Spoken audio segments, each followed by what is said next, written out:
두브로브니크라는 도시가 있습니다. 크로아티아에 있는 도시인데요. 관광지로 굉장히 유명한 곳입니다.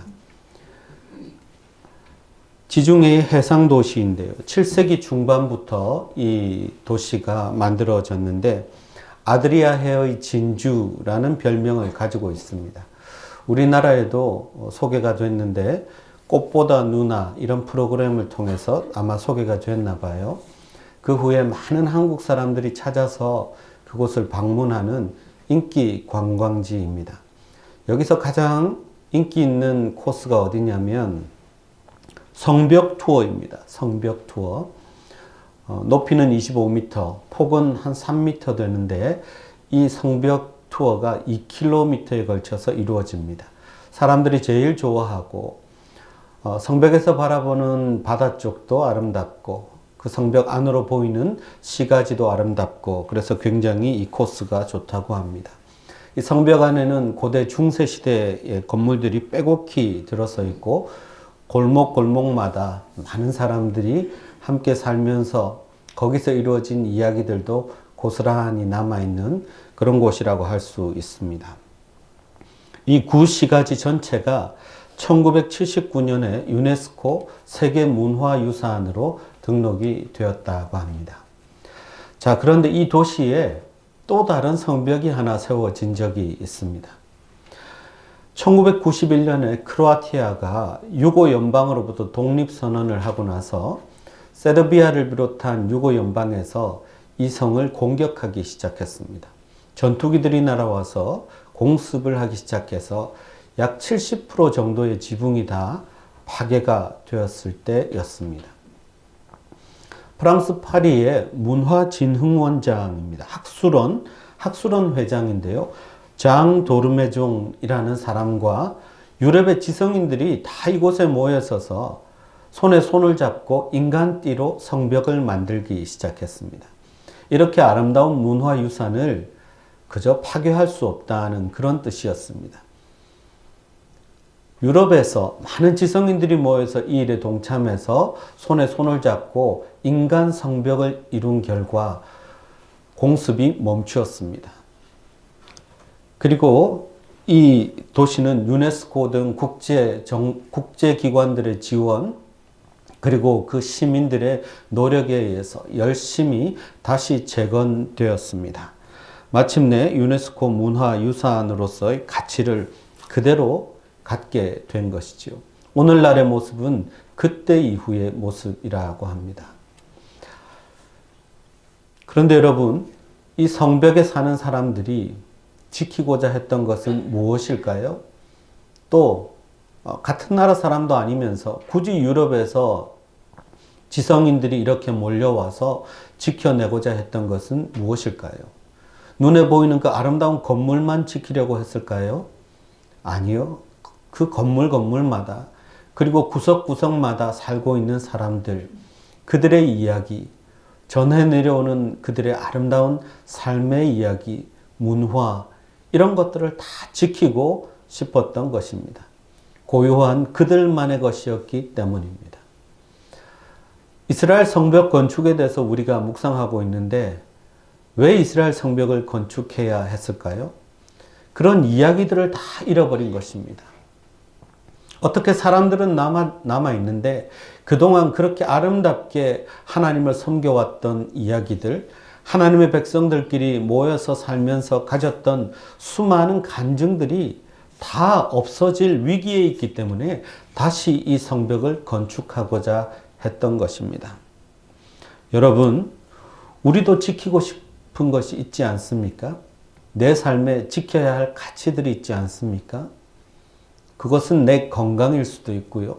내 가족일 수도 있고, 내 공동체일 수도 있고, 우리 교회일 수도 있습니다. 얼마나 많은 것들이 여기에 담겨 있습니까?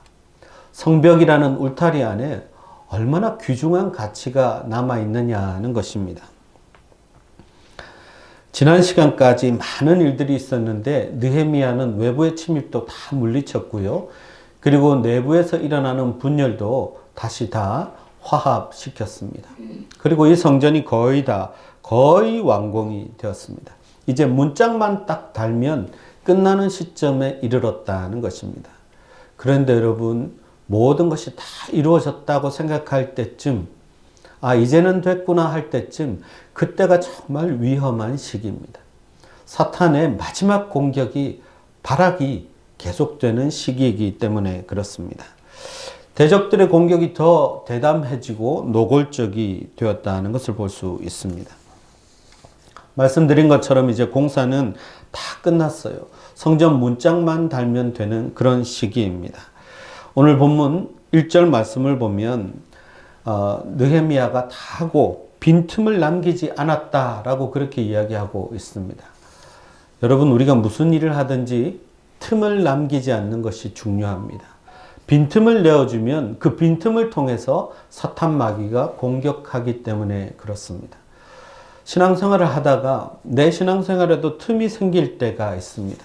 그러면 그 틈으로 섭섭한 마음이 들어오고요. 괜히 무시당한 것 같은 마음도 들어오고 우울감도 절망감도 다 이 틈을 통해서 들어온다는 것입니다. 원망하는 생각도 집어넣고요. 비난하는 말들도 들어오게 되어 있습니다. 틈이 생겼기 때문입니다. 그래서 느헤미야는 빈틈이 생기지 않도록 최선을 다해서 공사를 했다 그랬습니다.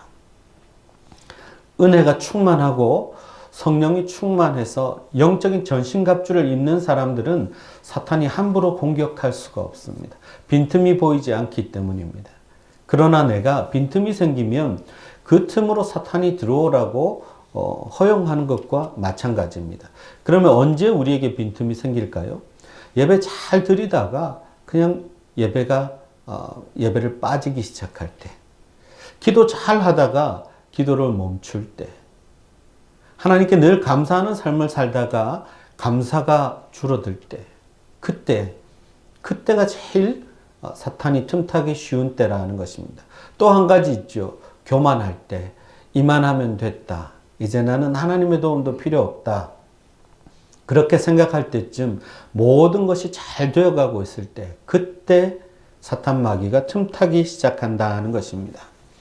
여러분, 이런 영적 노출, 영적인 공격으로 막아내기 위해서는 뭐가 필요할까요?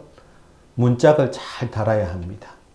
문을 잘 달아야 한다는 것입니다. 여러분, 우리가 드라마나 영화를 보면 어떤 성이 있으면 굉장히 안전해 보입니다. 그런데 아무리 공격해도 그 성이 함락되지 않을 때, 그때 어떻게 합니까? 제일 먼저 하는 게 문을 부시는 것입니다.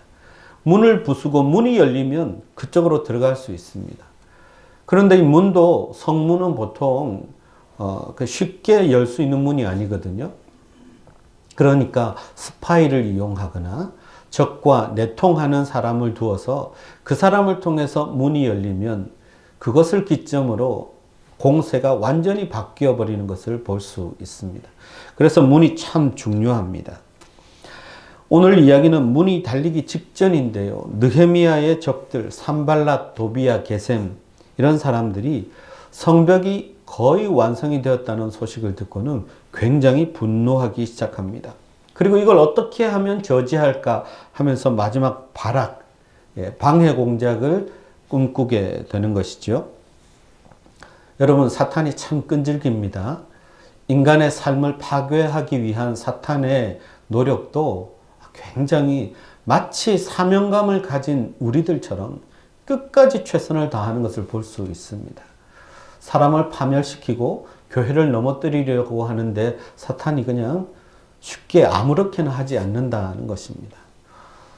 이 주간에 여러 가지 일들이 있으셨겠지만 저는 이웃에 사는 한 그 여고생이 친구 만나러 가겠다고 해서 저희가 사는 동네 싸요셉 바로 옆에 힉스빌인데요.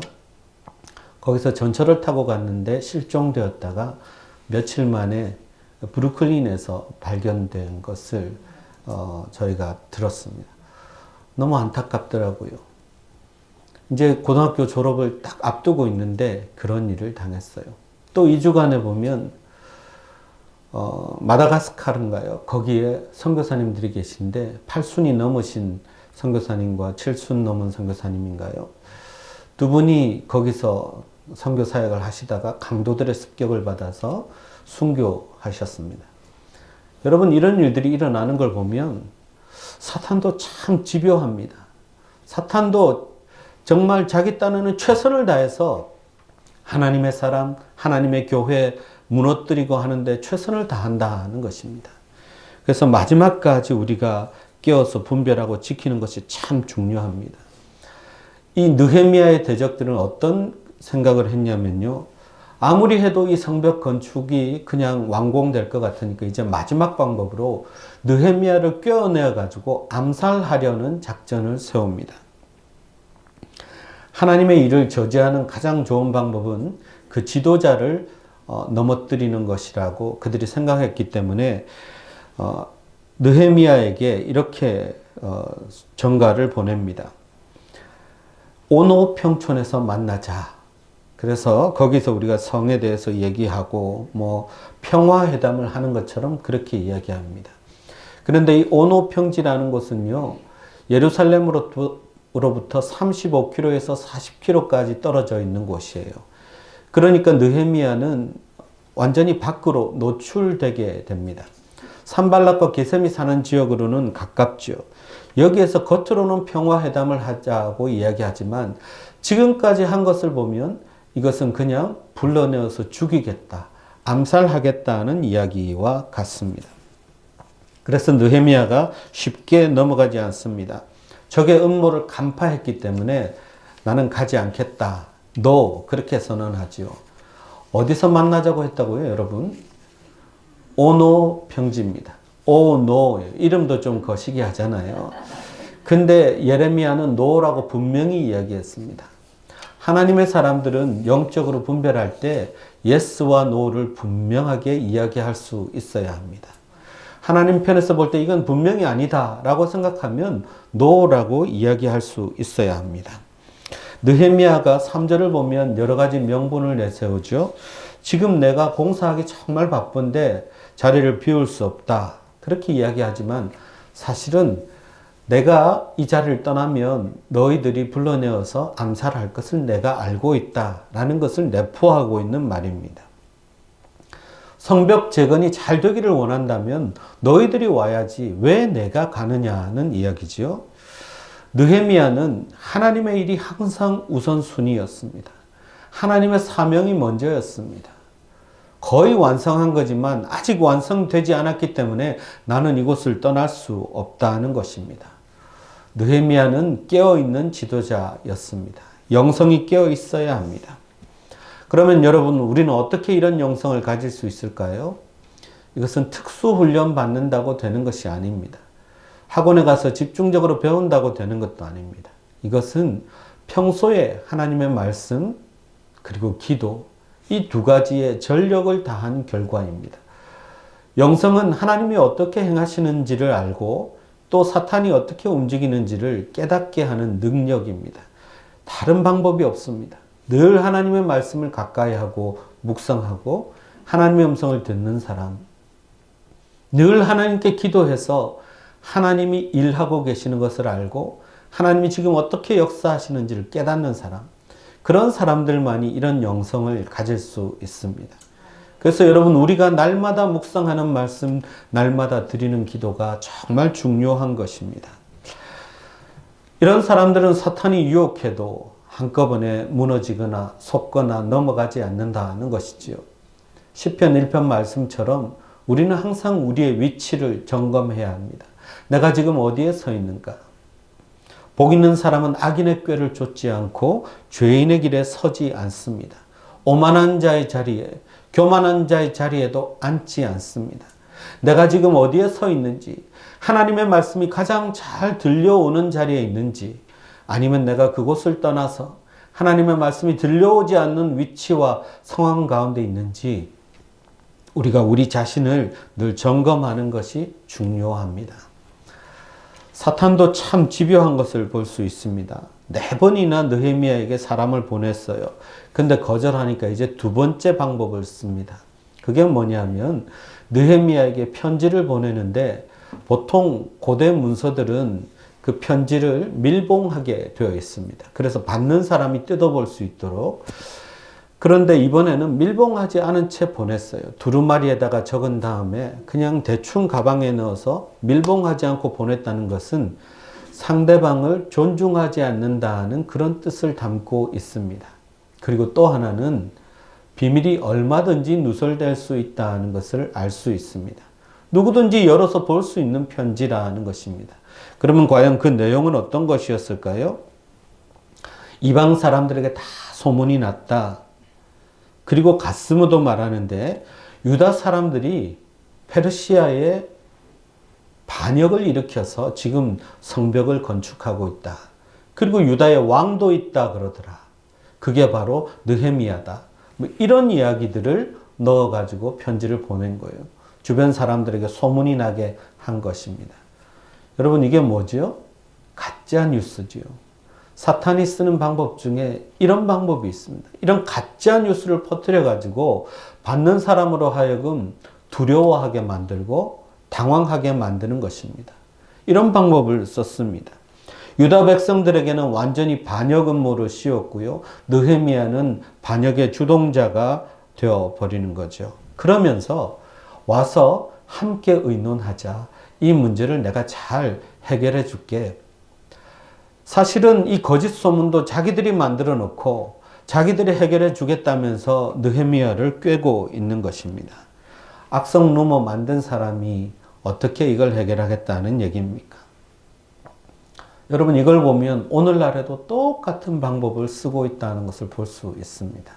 악성 루머, 가짜 뉴스 퍼뜨려 놓고 상대방을 두려워하게 하고 혹은 포기하게 하고 그리고 말도 안 되는 타협안을 내세우면서 자꾸 만나자고 하고 사탄이 쓰는 방법이 꼭 이렇다는 것입니다. 그러나 이런 가짜 뉴스는 일단 발표되기 시작하면 이게 진짜냐 가짜냐는 중요하지 않아요. 그냥 그 자체로 당사자들은 굉장한 피해를 입게 되어 있습니다. 뿐만 아니라 이런 뉴스를 옮기는 사람들도 사실은 그 영혼이 파괴되는 거예요. 사탄의 도구로 쓰임받는 것입니다. 그런데 이걸 잘 깨닫지 못하고 만들어내는 사람도 있고요. 퍼뜨리는 사람도 있습니다. 하물며 교회나 하나님의 공동체 안에 이런 일들이 생겨나면 교회가 입는 피해는 정말 막심한 것입니다. 여러분 우리가 분명히 깨어서 분별해야 합니다. 이런 가짜 뉴스는 전하는 대로 사탄의 도구로 쓰일 수밖에 없다는 것입니다. 이스라엘 백성들이 두려워합니다. 혼란스러워합니다. 이것이 바로 사탄이 노리는 것입니다. 그러나 느헤미야는 여기에 속아 넘어가지 않습니다. 깨어있는 영성이기 때문에 그렇습니다. 이걸 다 분별해내지요. 여러분 혹시 우리 주변에 만약에 그런 사람들이 있다면 참 불쌍히 여기고 긍휼히 여기고 우리가 잘 돌봐줘야 합니다. 그렇게 해서만 자기의 살 길을 개척하는 사람들은 결코 아름다운 열매를 삶에 맺을 수 없습니다. 남을 비난하는 말, 비방하는 말, 심지어 가짜 뉴스 이런 것들은 옮기지도 전하지도 말아야 한다는 것입니다.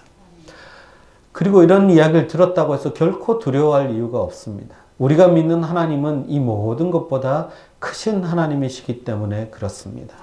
하나님만 바라보면 됩니다. 대적을 바라보고 대적을 묵상할 이유가 없습니다. 여러분도 혹시 아마 이름을 들어보셨겠지만 빌 하이벨스 목사님이라는 분이 계시죠. 윌로우 크릭이라는 큰 처치, 당시에는 한 2만 4천 명이 모이던 미국에서도 대형 교회였고 정치나 뭐 다방면에 영향력을 끼치던 목사님이셨습니다. 지금은 물론 은퇴하셨는데요. 근데 그분의 책에서 그분의 삶에도 목회 여정에도 이런 가짜 뉴스와 대적들의 공격이 있었다고 고백하고 있습니다. 잠깐 소개하면 이렇습니다. 함께 교회를 개척해서 일궈온 핵심 리더들이 나를 비난하며 교회를 떠나던 그 아프던 시절 나는 밤마다 거실에 카펫을 쥐어뜯으며 통곡하고 울었다. 가슴이 타버리는 것 같았고 잠이 오지 않았다. 피를 토하듯 하나님께 기도하고 울부짖었다. 모든 것을 다 그만둬 버리고 떠나고 싶었다. 정말 힘들었다. 남들이 보기에는 꽃길만 걸을 것 같고 저렇게 성공한 훌륭한 대형교회 목사님에게 무슨 어려움이 있었겠나 싶지만 하나님의 사역자들은 이런 일들을 겪습니다. 그리고 이런 일들을 넘어섰을 때 하나님께서 그 공동체를 더 축복하고 함께 하시는 것을 볼 수 있습니다. 그래서 우리는 더더욱 거기서 좌절하면 안 됩니다. 그때 넘어지면 안 되는 것입니다. 하나님은 포기하지 않고 일하고 계신데 우리가 오늘 찬양한 것처럼 하나님은 모든 일이 합력하여 선을 이루게 하시는 하나님이신데 그 하나님에 대한 신뢰를 잃어버리면 그저 눈앞에 보이는 대적, 가짜뉴스 그것 때문에 실망해서 우리가 주저앉는다면 우리는 아무것도 이룰 수 없다는 것입니다. 하나님만 바라봐야 합니다. 일하고 계시는 하나님, 그 하나님을 신뢰해야 할 것입니다. 이 사탄 마귀의 그 공작이 참 집요한데요. 마지막으로 쓴 방법은 뭐냐면 느헤미야 주변에 있는 영적인 지도자를 공격하는 것입니다. 영적 지도자를 매수했습니다. 10절에 보면 하나님의 선지자라고 불리는 스마야 선지자가 집에 틀어박혀서 나오지를 않습니다. 이것은 그 자체로 어떤 메시지가 있냐면 위험하니까 숨으라 하는 뜻을 가지고 있습니다. 하나님의 선지자가 틀어박혀 있으면 그런 메시지가 자동적으로 전해진다는 것입니다. 그런데 사실은 적들의 뇌물을 받고 느헤미야를 공경에 빠뜨리기 위해서 지금 스마야가 이런 행동을 하는 것입니다. 느헤미야가 찾아갔습니다. 찾아가서 물어봤더니 일부러 겁에 질린 표정으로 이렇게 이야기합니다. 그들이 너를 죽이러 올 것이니까 우리가 하나님의 전에 가서 숨자라고 이야기합니다. 이것은 두 개 다 잘못된 거예요. 거짓입니다. 그들은 느헤미야를 죽이러 올 수 없습니다. 예루살렘이 철통같이 성벽이 세워졌고 사람들이 있기 때문에 함부로 느헤미야를 죽이러 올 수 없습니다. 또 하나는 하나님의 전에 가서 숨자. 하나님의 전에는 제사장만 들어갈 수 있습니다. 아무리 느헤미야라 할지라도 아무리 총독이라 할지라도 하나님의 말씀을 어기는 순간 그는 죽을 수밖에 없습니다. 그런데 스마야가 이렇게 교묘하게 꼬신다는 것입니다. 여러분, 웬만하면 넘어가지 않겠습니까? 하나님의 종이라는 사람, 영적 지도자가 내게 권면하는 거니까 웬만하면 넘어가지 않겠습니까? 그런데 느헤미야는 넘어가지 않습니다. 느헤미야 역시 하나님의 종이고 깨어있는 하나님의 종이었기 때문에 분명히 분별했습니다. 이 상황 가운데는 적이 나를 잡으러 올 수 없다는 걸 분명히 알고 있었고요. 그리고 하나님의 전에는 제사장이 들어가지 않고 제사장이 아닌 사람이 들어가면 죽을 수밖에 없다는 하나님의 말씀을 누구보다도 잘 알고 있었기 때문입니다. 느헤미야는 이것을 어기지 않습니다. 그러니까 여러분, 우리의 삶의, 우리의 행동의 기준은 하나님의 말씀이어야 합니다. 깨어서 분별하는 영적인 가이드라인을 따라서 우리가 움직여야 한다는 것입니다. 말씀을 잘 순종하면 하나님이 복을 주시고 말씀을 어기면 우리에게 화가 임하는 이 간단한 진리가 얼마나 중요한지 모릅니다. 성경 전체가 이야기하는 것이 바로 그것입니다. 말씀대로 살면 흥하고 하나님이 복을 주시고 말씀을 무시하고 어기면 하나님을 무시하는 것처럼 여기시고 하나님이 진노하시고 하나님 벌 주신다는 것입니다. 너무나 간단한 진리지만 느헤미야는 이 기초적인 진리에서 흔들리지 않았다는 것입니다. 12절 말씀은 그가 이렇게 얘기하죠. 이 일에 대해서 분명히 파악한 것입니다. 스마야는 하나님께서 보낸 자가 아니고 도비야와 산발라색에서 뇌물을 받고 내게 거짓 예언을 한 사람이다. 그리고 뇌물을 준 까닭은 나를 두렵게 하고 범죄하게 만들려는 계략이고 악한 말을 지어서 나를 비방하려고 하는 것이다. 언제나 깨어서 말씀 붙잡고 기도하는 사람들은 상황을 정확하게 분별할 수 있습니다. 하나님께서 지혜를 주시기 때문에 그렇습니다. 그래서 이 상황을 꿰뚫어 보았기 때문에 이 느헤미야는 사탄의 공격에 넘어가지 않았습니다. 자신을 지켰고 공동체를 지켰고 하나님의 백성들을 지켰습니다. 그럼 여러분, 우리는 어떻게 해야 할까요? 여러분 자신을 지키기 위해서 기도해야 하고요. 우리가 세운 지도자들을 위해서 기도해야 합니다. 목회자들을 위해서 기도하셔야 합니다. 그리고 담임 목사를 위해서도 기도하셔야 합니다. 왜냐하면 사탄이 제일 공격하기 쉬운 존재이기 때문에 그렇습니다. 대통령을 위해서도 기도해야 합니다. 여러분, 우리가 지금 얼마나 실감하고 있습니까? 한 나라의 지도자가 무너지면 나라 전체가 흔들리고 얼마나 큰 피해를 입는지 우리가 보고 있지 않습니까? 깨어서 기도하는 사람, 말씀 붙잡고 기도하는 여러분의 기도가 여러분을 지키고 여러분의 가정과 나라를 지키고 또한 이 교회를 지키는 것입니다. 마지막으로 여러분, 이 느헤미야를 끝까지 그렇게 괴롭힌 사람들은 어떻게 되었을까요? 어떻게 해야 할까요? 느헤미야는요, 14절 보면 하나님 그들의 소행을 기억하옵소서라고 이야기했습니다. 거기까지입니다. 나를 그렇게 힘들게 하고 죽이려고 한 대적들 하나님께 맡기는 거예요. 내가 직접 대적과 상대할 이유가 없습니다. 하나님께 맡기고 나는 하나님만 바라보겠습니다. 그것이 하나님의 사람들이 하는 일입니다.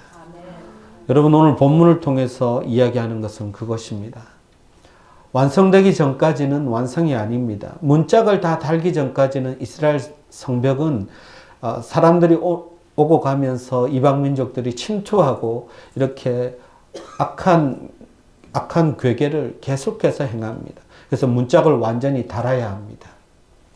빈틈이 없게 막아야 합니다. 틈이 있으면 그것으로 사탄이 침투하기 때문입니다.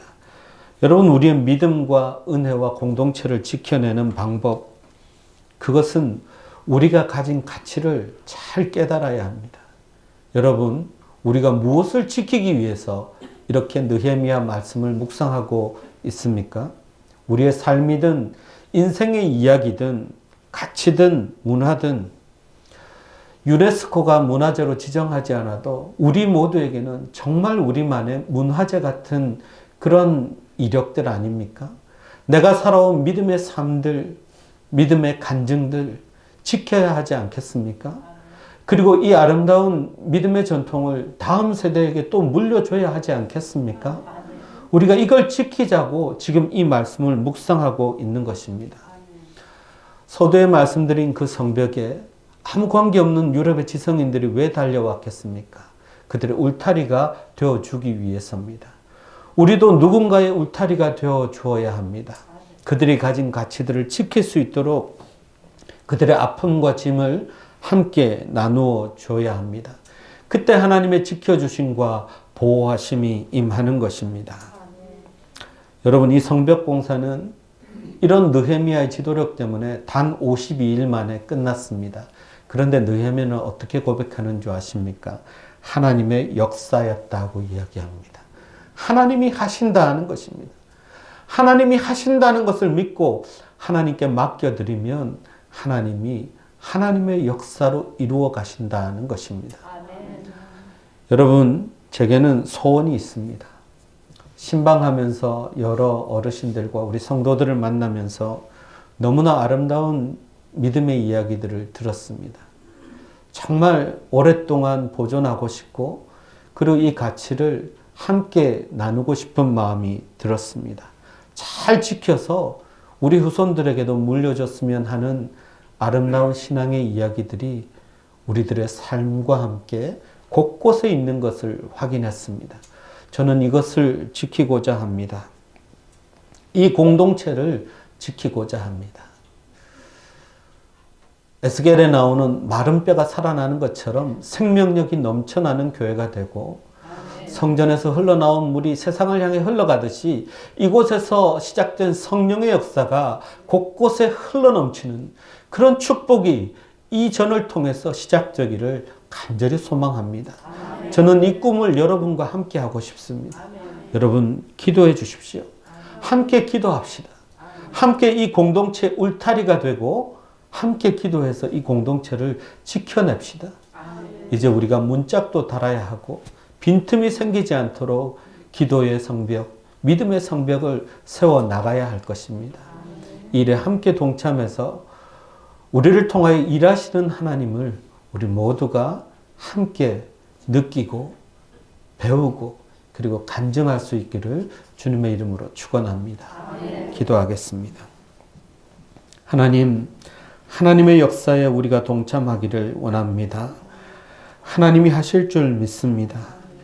여호와 이레의 하나님이 준비하신 축복과 여호와 라파의 하나님이 이루시는 치유의 역사와 여호와 니시의 하나님이 허락하시는 하나님의 승리를 우리 모두가 함께 누릴 수 있도록 역사하여 주옵소서. 예수님의 이름으로 기도하옵나이다. 아멘.